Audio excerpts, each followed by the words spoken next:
Matt's going to hand out his award for the best quarterback performance of the week right after this.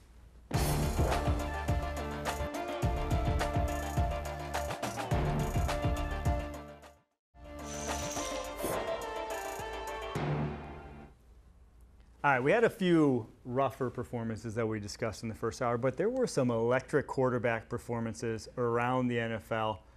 Matt, if you got to give it to one, and you do have to give it to one, who was your quarterback performance of week one? All right, listen, I'm gonna break the rules week one, but I'm gonna give who had the best performance to Josh Allen. All right, and so the reason I think this is I thought he played incredibly efficient. He's got this whole new cast of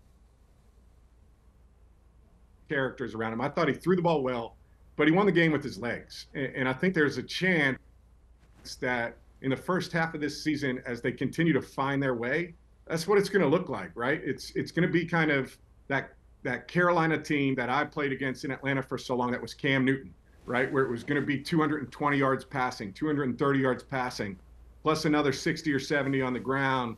And when you add up the total, right? Two rushing touchdowns for Josh, two passing touchdowns for Josh. The total of that becomes really, really, tough to defend. My second award is going to be the quarterback who's having the best week of week one, and that's Dak Prescott. All right, Dak Prescott had himself a nice little week. He played really well, but the contract he signed, which is well earned, right, Yes. and well deserved. I'm happy for Dak, and I thought he handled the negotiations, which is never easy, and it's always extremely more difficult when you're the quarterback of the Dallas Cowboys and the microscope that's on you. I thought he handled it in a really, professional way. Gets paid, highest paid quarterback, highest paid player in the history of the NFL, and then goes out and delivers a really solid performance too. Dak had the best week from a total standpoint, but I thought Josh played the best on the field. Yeah, I don't think anyone's going to debate that Dak had himself That's a good week. the best week of anyone, maybe in America. That man had himself a good week. But I want to get back to Josh Allen's performance because I remember early on in Aaron Rodgers' career, back when he was a little bit more mobile, he was asked, would you rather have an elite wide receiving core or an elite offensive line? He said, give me the offensive line. I can make plays if I have the time. It doesn't matter. Now, obviously, you want both. But I think a lot's been made of Josh Allen's receiving core and how they're going to piece it together. And not a lot's been talked about that this may very well be the best offensive line he's had his entire career.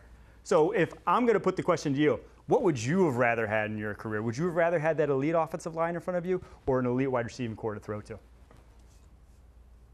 That's a tough question. Yeah, he's got Julio out there, buddy. Yeah, I had some pretty elite wide receivers. Those were nice, man. Yeah.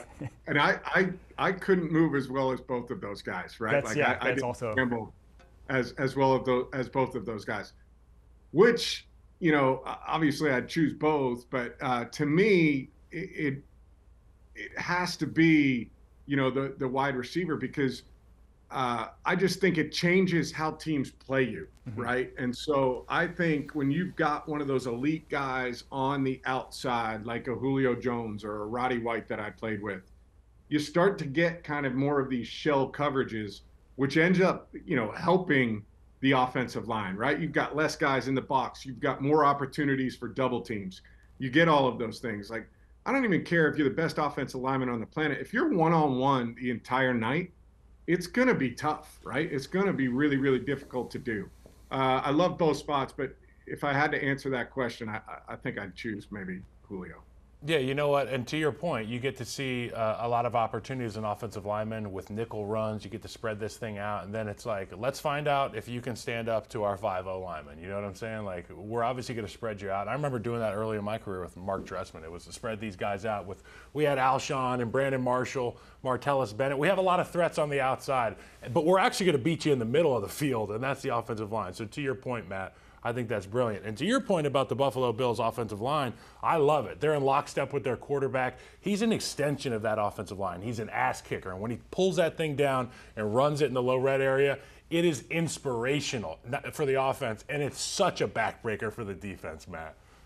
100%. I mean, it is, I think he had like 9 rushes for 30 some yards, but the timing of those, right? The ones that came in the fourth quarter, when it was tight one-score ball games of him just kind of putting them on his back. He had a 4th and 2 that he ran for to Awesome. extend that drive before he scores going over the top. So to me, that part of his game right now, I think makes him so versatile. I will say this, the one thing I was surprised seeing from them yesterday, I really thought, given the wide receiver core that we've talked about, right? Maybe not having that number one wide receiver, I was surprised they weren't in like 12 personnel, two tight end sets more often, because I'm really high on Dawson Knox and Dalton Kincaid. I think both those guys are dynamic players. I really thought coming into it, it was going to be a bit of a different look Buffalo, right? Getting some of those big sets, maybe even extend those guys out, but having two of those guys on the field at the same time. But they played in a lot of 11 personnel. They ran the football really well. They didn't have many possessions in the first half. I think they only had 3 possessions in the first half. But they were efficient running the football. James Cook had a nice game. The offensive line, like you guys mentioned, played extremely well. And I think that bodes well. And I think that's what Sean McDermott wants, right? Like, he wants a team that's going to be balanced, run the football, beat you up front, let your playmaker at quarterback go extend plays. Where I think they've got to improve as a team, and this is just me, I think they've got to be better on the defensive side of the ball. They lost so many guys on that side last year that, to me, that's going to be the area of concern if you're watching the Buffalo Bills.